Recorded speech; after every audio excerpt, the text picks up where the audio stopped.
Hello दोस्तों, मैं advocate Afroz Pathan. आइए आज फिर से स्वागत करता हूं आपका हमारी लीगल सीरीज़ के नए कॉन्सेप्ट में। आज का हमारे कॉन्सेप्ट का टाइटल आप देख ही रहे होंगे, bell and types of bells. Bell कितने प्रकार की होती है और बेल क्या होती है। आइए सबसे पहले हम इस चर्चा को आगे बढ़ाने के लिए सबसे पहले बेल के बारे में जानेंगे कि आखिर बेल क्या होती है। कई बार आपने देखा होगा कि जब कोई व्यक्ति को पुलिस अरेस्ट कर ले जाती है या उसको आशंका होती है या वो जेल में होता है किसी ऑफेंस की वजह से, कोई इल्ज़ाम लगा हो, तो उसको जेल से बाहर निकलवाने के लिए, पुलिस की कस्टडी से बाहर निकलवाने के लिए या पुलिस अरेस्ट ना करे इस आशंका से बचने के लिए हम अलग अलग मामलों में बेल लेते हैं। तो बेल की अगर हम डेफिनेशन देखेंगे तो इसका अर्थ होता है freedom till trial.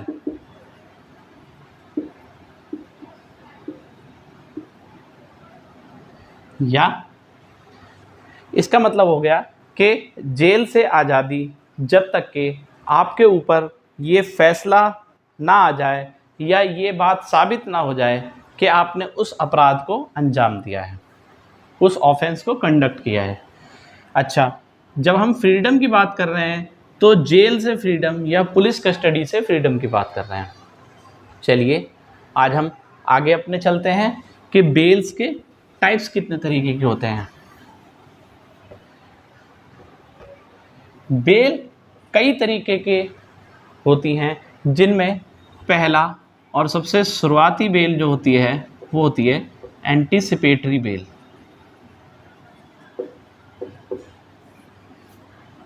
Anticipatory bail जो कि जब अगर आप इसके नाम को पढ़ेंगे तो इसके नाम में ही एंटीसिपेशन की बात करी जा रही है, यानी कि जब आपको ये आशंका हो, ये एक्सपेक्टेशन हो कि आपका नाम किसी ऑफेंस के अंदर पुलिस ने शामिल कर लिया है और आपको पुलिस कभी भी अरेस्ट कर सकती है, तो इस आशंका को बचने के लिए, ताकि पुलिस आपको अरेस्ट ना करे, आपको ऐसी एक्सपेक्टेशन है, तो उस मामले में हम एंटीसिपेटरी बेल लेते हैं।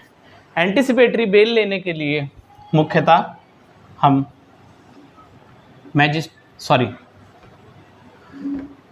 कम से कम सेशन कोर्ट या फिर हाई कोर्ट में अपील करते हैं या फिर एप्लीकेशन लगाते हैं।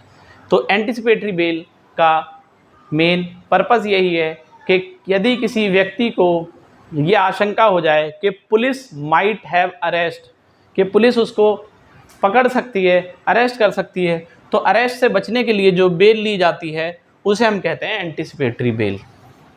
चलिए हम अब बेल के दूसरे टाइप के बारे में बात करते हैं।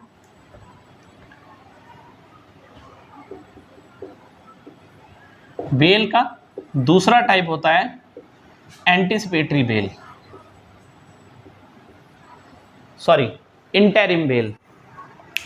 इंटरिम बेल में जब आप देखेंगे तो इसके अंदर आता है इंटरिम, यानी कि किसी बीच में, अंतरिम, किसी मामले के बीच में जब वो बेल ली जाती है तो हम उसे इंटरिम बेल कहते हैं। मिसाल के तौर पर अगर हमने अभी इंटरिम बेल दो तरीके से ली जा सकती है।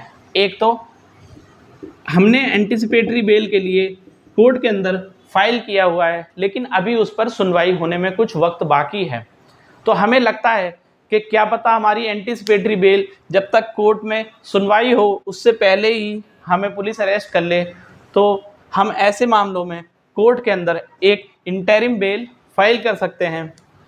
इंटरिम बेल एक निश्चित समय के लिए होती है। यदि हमने इंटरिम बेल फाइल के लिए है और उसमें यह आशंका बताई है कि हमें जब तक एंटीसिपेटरी बेल के ऊपर हमारी सुनवाई नहीं हो जाती, जब तक हमें बेल ग्रांट कर दी जाए, या कभी हमारी रेगुलर बेल की एप्लीकेशन में सुनवाई में अभी वक्त बाकी है और हम चाहते हैं कि जब तक के रेगुलर बेल की सुनवाई नहीं हो रही है तो उसके अंदर हमें बेल मिल जाए अर्जेंट बेसिस पे, तो ऐसे कॉन्सेप्ट में हम, ऐसी सिचुएशन के अंदर हम इंटरिम बेल फाइल करते हैं।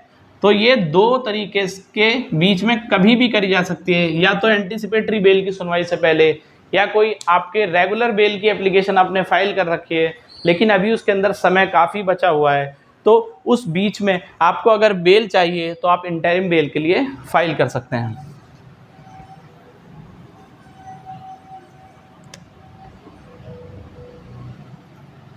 तीसरी,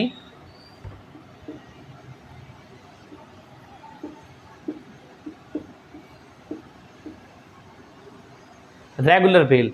रेगुलर बेल एक प्रावधान है सीआरपीसी और बीएनएसएस में, जिसमें हम जब कोई व्यक्ति जेल में सज़ा नहीं हुई है उसको, अभी सिर्फ वो ट्रायल भी सुनवाई चल रही है, कोर्ट के अंदर अभी सुनवाई चली रही है उस मामले पर, लेकिन वो चाहता है कि कोर्ट से रिहा होना, तो वो रेगुलर बेल के लिए एप्लीकेशन फाइल कर सकता है।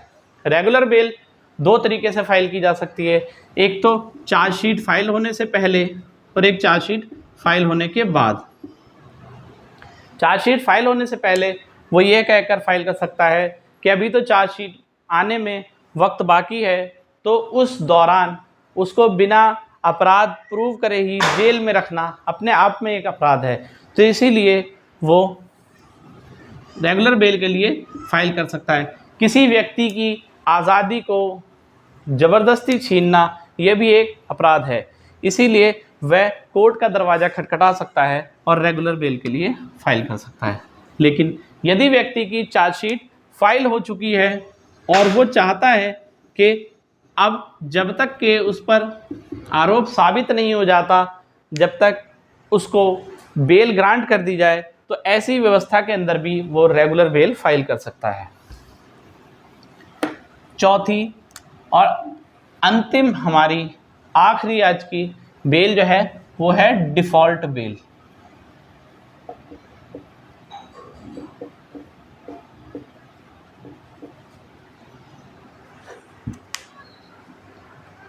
डिफ़ॉल्ट बेल, आखिर डिफ़ॉल्ट बेल क्या होती है कि जब पुलिस किसी व्यक्ति को एफआईआर रजिस्टर करने के बाद जब वो व्यक्ति को अरेस्ट कर लेती है और अरेस्ट करके मजिस्ट्रेट साहब उसको जुडिशियल कस्टडी में भेज देते हैं, यानी कि जेल में भेज देते हैं, तो उस व्यक्ति के जेल में जाने के बाद अब पुलिस के पास एक राइट या रिस्पॉन्सिबिलिटी होती है कि वो जल्द से जल्द इन्वेस्टिगेशन कंप्लीट करके उसके ऊपर चार्जशीट कोर्ट के अंदर फाइल करे।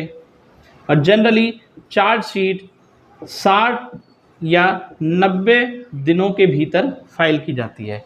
60 दिनों में चार्जशीट जनरली ऐसे अपराधों के लिए, ऐसे ऑफेंसेस के लिए फाइल की जाती है जिनमें सज़ा 10 साल या उससे कम होते हैं।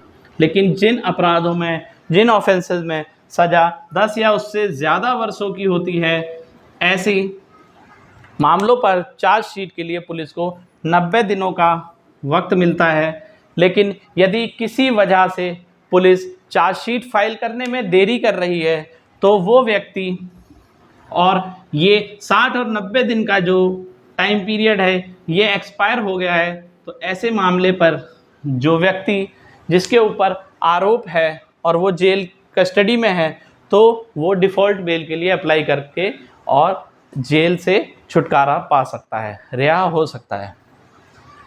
ऐसे ही और दूसरे लीगल कॉन्सेप्ट के बारे में जानकारी के लिए हमारे चैनल को सब्सक्राइब करें, लाइक करें, सपोर्ट करें।